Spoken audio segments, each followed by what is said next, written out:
ذلك الكتاب لا ريب فيه هدى للمتقين. السلام عليكم ورحمة الله وبركاته. الحمد لله رب العالمين والصلاة والسلام على نبينا محمد وعلى آله وأصحابه أجمعين. প্রিয় দর্শক, জীবনের আলো তাফসীরুল কুরআন অনুষ্ঠান থেকে আপনাদের সবাইকে স্বাগত জানাচ্ছি। আজকে আমরা সূরাত আলে ইমরানের ৮ ও ৯ নম্বর আয়াত আপনাদের সামনে তেলাওয়াত করে শোনাব এবং সংক্ষিপ্ত তাফসীর শিক্ষা সহ উপস্থাপন করব ইনশাআল্লাহ। আউযু বিল্লাহি মিনাশ শাইতানির রাজীম। ربنا لا تزغ قلوبنا بعد إذ هديتنا وهب لنا من لدنك رحمة إنك أنت الوهاب ربنا إنك جامع الناس ليوم لا ريب فيه إن الله لا يخلف الميعاد। প্রিয় দর্শক, ছোট্ট দুটো আয়াত আপনাদের সামনে পেশ করা হলো। মূলত এগুলো দোয়া যা জ্ঞানে পরিপক্ক লোকেরা করেছিলেন। আমরা প্রথমেই কিছু শাব্দিক তর্জমা আপনাদের সামনে পেশ করব এবং তারপর সরল অনুবাদ পেশ করার পরে অন্য প্রসঙ্গে যাব ইনশাআল্লাহ। এখানে শুরুতেই বলা হয়েছে রব্বানা, হে আমাদের রব, হে আমাদের প্রভু, হে আমাদের মনিব। লা তুযগ, বক্র করে দেবেন না, বাঁকিয়ে দিবেন না, বিচ্যুত করবেন না। কুলুবানা, কালবুনের বহুবচন কুলুব, আমাদের অন্তরসমূহ, আমাদের অন্তরসমূহকে আপনি বক্র করবেন না। বাদা ইদ হাদাইতানা, বাদা মানে পরে, ইদ হাদাইতানা আমাদেরকে হেদায়েত করার, অর্থাৎ আমাদেরকে হেদায়েত প্রদান করার পর। ওয়াহাব লানা, ওয়া মানে এবং, হাব দান করুন, লানা আমাদের জন্যে অথবা আমাদেরকে দান করুন।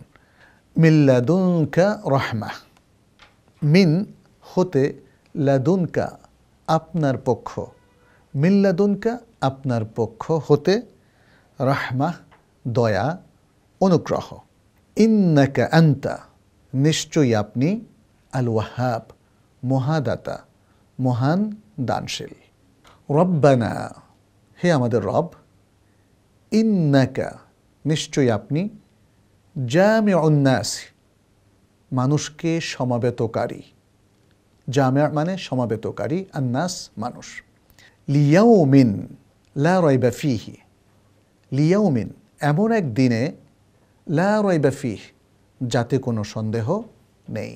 ইন্নাল্লাহা নিশ্চয়ই আল্লাহ, লা ইউখলিফু ভঙ্গ করেন না, আল মিআদ ওয়াদা নিশ্চয়ই আল্লাহ ওয়াদা ভঙ্গ করেন না। আয়াত দুটোর সরল অনুবাদ আমরা পেশ করছি। আল্লাহ সুবহানাহু ওয়া তাআলা বলছেন, হে আমাদের রব, আপনি আমাদেরকে হেদায়াত দেওয়ার পর আমাদের অন্তরসমূহকে বক্র করবেন না এবং আপনি আপনার পক্ষ থেকে আমাদেরকে রহমত দান করুন। নিশ্চয়ই আপনি মহাদাতা।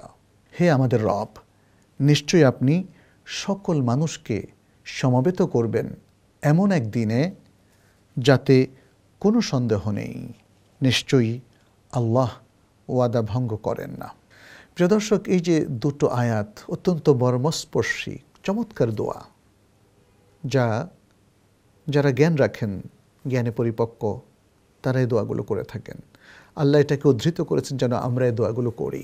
বিশেষ করে আগের আয়াতটিতে যেখানে বক্রচিন্তার মানুষদের কথা আলোচিত হয়েছে এবং তারা কোরআন নিয়েই তারা বিচ্যুতির পথে পড়ে যায়, বিচ্যুতির পথে অগ্রসর হয়, কারণ তারা মুতাশাবিহ আয়াত নিয়ে প্রশ্ন করে, এগুলোর পেছনে লেগে থাকে এবং এভাবে তারা নিজেদের প্রবৃত্তির অনুসরণ করে, যার ফলে নিজেরাও ফিতনায় পড়ে, অন্যকেও ফিতনার মধ্যে সম্পৃক্ত করে ফেলে। এই পুরো জিনিসটা আমাদের অন্তরকে বক্র করে দেয়, অন্তরটাকে নষ্ট করে দেয়। মানুষ যখন কোনো ভুল বিভ্রান্তিতে লিপ্ত হয় তখন সে আসলে বক্র হয়। ফলে আল্লাহ সুবহানাহু ওয়া তাআলা এরপরে এই দোয়াগুলো শিখিয়ে দিলেন এবং বললেন যারা রাসিখুনা ফিল ইলম তারা এই দোয়াগুলো করবে। এই দোয়াগুলোর মধ্য দিয়ে আমরা আমাদের অন্তরকে বিচ্যুতি থেকে রক্ষা করার প্রয়াস পাব, কারণ আল্লাহ সুবহানাহু ওয়া তাআলা তিনি সেই সত্তা যিনি মানুষের অন্তরকে বক্রতা থেকে রক্ষা করেন। আমরা এক্ষেত্রে বেশ কিছু হাদিসের কথা আগের পর্বে জেনেছিলাম। একটা আব্দুল্লাহ ইবনে আমর রাদিয়াল্লাহু তাআলা আনহুমা থেকে, যেখানে রাসূলুল্লাহ সাল্লাল্লাহু আলাইহি ওয়াসাল্লাম বলেছিলেন যে বনি আদমের অন্তরগুলো রহমান তথা আল্লাহ সুবহানাহু ওয়া তাআলার দুই আঙ্গুলের মাঝখানে অবস্থান করে, যাদের অন্তরগুলোকে আল্লাহ যেমন ইচ্ছে ঘুরিয়ে দেন। এবং এই হাদিসের শেষে একটা দোয়া এসেছে, যেটা অন্য হাদিসেও এসেছে, আল্লাহুম্মা ইয়া মুসাররিফাল কুলুব সররিফ কুলুবানা আলা তাআতিক। এটা একটা দোয়া যেটা আব্দুল্লাহ ইবনে আমর রাদিয়াল্লাহু তাআলা আনহুর হাদিসে এসেছে। আল্লাহ, কলবগুলোর আপনি পরিবর্তনকারী, আপনি আমাদের অন্তরকে আপনার তাআত তথা আনুগত্যের দিকে পরিবর্তন করে দিন। এবং আরেকটা উম্মে সালামা রাদিয়াল্লাহু তাআলা আনহার হাদিসে এসেছে, যেখানে তিনি বলেছেন রাসূল সাল্লাল্লাহু আলাইহি সাল্লাম প্রায়শই এই দোয়াটা করতেন। সেটি হলো ইয়া মুকাল্লিবাল কুলুব সাব্বিত কলবি আলা দীনিক। হে কলবগুলোকে পরিবর্তনকারী, আপনি আমার কলবকে দ্বীনের উপর স্থিত করুন। তো ঠিক এই দোয়াটাই কিন্তু আমরা দেখতে পাচ্ছি সূরা আল ইমরানের 8 নম্বরে বলা হয়েছে, রব্বানা লা তুযিগ কুলুবানা বা'দা ইয হাদাইতানা। হে আমাদের রব, আমাদেরকে একবার হেদায়েত আপনি দিয়েছেন, সেই হেদায়েত দানের পরে আর আমাদের অন্তরকে বক্র হতে দেবেন না। আপনি আমাদেরকে হেদায়েতের উপরই বরকরার রাখুন, স্থিত রাখুন।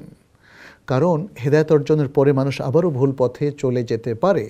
আজকের এই আধুনিক জগতে আমাদের ব্যক্তিগত জীবন, সমাজের বিভিন্ন বাস্তবতায় আমরা কিন্তু এটা লক্ষ্য করছি। মুসলিম তারা একবার ঈমান এনেছে, তারা কোরআন তেলাওয়াত করে, সালাতও পড়ে, আমরা আবার দেখতে পাচ্ছি যে তারা বিভিন্ন খারাপ কাজে লিপ্ত হয়। তারা আল্লাহর ব্যাপারেও অনেক সময় অনাকাঙ্ক্ষিত শব্দ প্রয়োগ করে। তারা রাসূল সাল্লাল্লাহু আলাইহি ওয়াসাল্লামের সুন্নাহকে অস্বীকার করে বসে। এইভাবে মানুষের মধ্যে নানা রকম বক্রতা তৈরি হয়েছে, অথচ সে দাবি করে যে সে মুসলিম। এই জন্যে আজকের এই বিশাল ফিতনার সময় আল্লাহর কাছে আমাদের প্রতিনিয়ত এই দোয়াটা করা উচিত যে হে আমাদের রব, আপনি আমাদেরকে হেদায়েত দিয়েছেন, এই হেদায়েতের পরে আর আমরা বক্র পথে চলতে চাই না। আমরা সত্যকে যেন সত্য হিসাবে দেখি এবং মানি, এবং মিথ্যাকে যেন মিথ্যা হিসাবে দেখি এবং তা বর্জন করি। সেই দোয়াটাই চমৎকারভাবে এখানে প্রকটিত হয়েছে। আর এই সব কিছুর জন্য প্রয়োজন রাহমা। এই জন্য এই দোয়াটার মধ্যে বলা হয়েছে ওয়াহাব লানা মিন লাদুনকা রাহমা, আপনার কাছ থেকে আমাদেরকে রাহমা দিন। এতে আরেকটা জিনিস বোঝা যাচ্ছে, রাহমা আসে আল্লাহর পক্ষ থেকে। কোনো ব্যক্তি নিজের রাহমত টেনে নিতে পারে না, অর্জন করতে পারে না। রহমত দাতা হচ্ছেন আল্লাহ, বরকত দাতা হচ্ছেন আল্লাহ, এবং সেটি এই দোয়ার মধ্যে স্বীকৃতি স্বরূপ উল্লেখ করা হয়েছে, ইন্নাকা আনতাল ওয়াহাব, নিশ্চয়ই আপনি মহাদাতা। আল ওয়াহাব এটা আল্লাহর একটা সুন্দর নাম, যেটা আসলে সবসময় আমাদেরকে অনুপ্রাণিত করে, আল্লাহর কাছে চাইতে অনুপ্রাণিত করে। এরপরে দ্বিতীয় আয়াতটিতে আল্লাহ সুবহানাহু ওয়া তাআলা আমাদেরকে আরেকটা সুন্দর দোয়া শিখিয়ে দিয়েছেন, এবং সেই দোয়ার মধ্য দিয়ে তিনি বেশ কিছু বাস্তবতা এখানে তুলে ধরেছেন। এক, রব্বানা ইন্নাকা জামিউন নাসি লিয়াউমিন লা রাইবা ফীহ, আপনি আমাদেরকে একটা দিনে সমবেত করবেন যেদিন সম্পর্কে কোনো সন্দেহ নাই। তাহলে সেই দিনের জন্য যেন আমরা প্রস্তুত থাকতে পারি, সেই দিন যেন আপনার কাছে আমরা নাজাত পেতে পারি। এটা যেমন এই আয়াতের মধ্যে চাওয়া হয়েছে, ঠিক তেমনি এই আয়াতের মধ্যে এটাও স্পষ্ট করে দেওয়া হয়েছে এই দিন আসবেই। যেহেতু এই দিনের প্রতিশ্রুতি কে দিয়েছেন? আল্লাহ সুবহানাহু ওয়া তাআলা দিয়েছেন, এবং আল্লাহ সুবহানাহু ওয়া তাআলা তিনি কখনো ওয়াদা খেলাফ করেন না। এজন্যে আয়াতের শেষে বলে দেওয়া হয়েছে ইন্নাল্লাহা লা ইউখলিফুল মিআদ, আল্লাহ তার প্রতিশ্রুতি কোনো ওয়াদাকে ভঙ্গ করেন না। ফলে এর মধ্যে একটা সতর্কতামূলক নির্দেশনাও আছে যে যেহেতু এই দিন আসবেই এবং আল্লাহ তার ওয়াদা খেলাফ করেন না, তাহলে কোরআন সুন্নাহ এই পরকাল সম্পর্কিত যতগুলো তথ্য আমরা পেয়েছি যে সেখানে জান্নাত আছে, জাহান্নাম আছে, সেখানে পুরস্কার আছে, শাস্তি আছে, বিভিন্ন অবাধ্যতার সেখানে মহাশাস্তির ব্যবস্থা আছে, তাহলে আমাদের সতর্ক হয়ে যেতে হবে। এই বার্তাগুলো এই দুটো আয়াতের মধ্যে কিন্তু রয়েছে। প্রিয় দর্শক, আমরা এই দুটো আয়াতে, ছোট্ট দুটো আয়াতে বেশ কিছু শিক্ষা কিন্তু পেয়ে থাকি। এক, দোয়ার গুরুত্ব। দোয়ার মধ্যে আল্লাহর সিফাত উল্লেখ করা এবং আল্লাহর আসমা এবং সিফাতের স্বীকৃতি দান দোয়া কবুলের জন্য অনেক বেশি উপযুক্ত। এই জন্যে যেমন প্রথম আয়াতে বলা হয়েছে ইন্নাকা আনতাল ওয়াহাব, এই জন্য যেমন প্রথম আয়াতে বলা হয়েছে ইন্নাকা আনতাল ওয়াহাব। দ্বিতীয় শিক্ষা, অধিকাংশ দোয়ার মধ্যেই রব শব্দের ব্যবহার রয়েছে। এর দ্বারা প্রমাণিত হয় যে রব শব্দটিও আল্লাহর কাছে অতি প্রিয়। তৃতীয় শিক্ষাটা হলো মানুষের অন্তর অত্যন্ত গুরুত্বপূর্ণ একটি বিষয় যা আল্লাহ সৃষ্টি করেছেন এবং এর সাথে আমলকে তিনি রিলেট করে দিয়েছেন। অন্তর বক্র হলে আমল বাতিল হয়ে যায়। ফলে তিনি বলেছেন, দোয়া শিখিয়ে দিয়েছেন, রব্বানা লা তুজিগ কুলুবানা। চতুর্থ শিক্ষাটা হলো রহমত আল্লাহর কাছে চাইতে হয়, কারণ রহমত আসে আল্লাহর পক্ষ থেকে। পঞ্চম শিক্ষাটা হলো আল্লাহর অনেকগুলো গুণ রয়েছে, তার মধ্যে একটা বিশেষ গুণ হলো আল ওয়াহাব, যেমনটি তিনি বলেছেন ইন্নাকা আনতাল ওয়াহাব। ষষ্ঠ যে শিক্ষা সেটি হচ্ছে কিয়ামতের দিন অবশ্যই আসবে এবং এতে কোনো সন্দেহ নেই। সপ্তম শিক্ষাটা হলো কিয়ামতের দিন আল্লাহ সুবহানাহু ওয়া তাআলা সৃষ্টি জগতের সকলকে তার সামনে সমবেত করবেন। এবং আজকের আলোচনার শেষ শিক্ষাটা হলো আল্লাহর প্রতিশ্রুতি সত্য, এটি কখনো আল্লাহ ভঙ্গ করেন না। প্রিয় দর্শক, আসুন এই শিক্ষাগুলোর আলোকে আমাদের জীবনকে আমরা সাজিয়ে নেই, আল্লাহর প্রিয় বান্দা হওয়ার চেষ্টা করি। আজকের মতো এখানেই আমরা শেষ করছি। হাদা ওয়া সাল্লাল্লাহু ওয়া সাল্লামা আলা নবিয়িনা মুহাম্মদ ওয়া আলা আলিহি ওয়া আসহাবিহি আজমাইন। ওয়াসসালামু আলাইকুম ওয়া রাহমাতুল্লাহি ওয়া বারাকাতুহু। ذلك الكتاب لا ريب فيه هدى للمتقين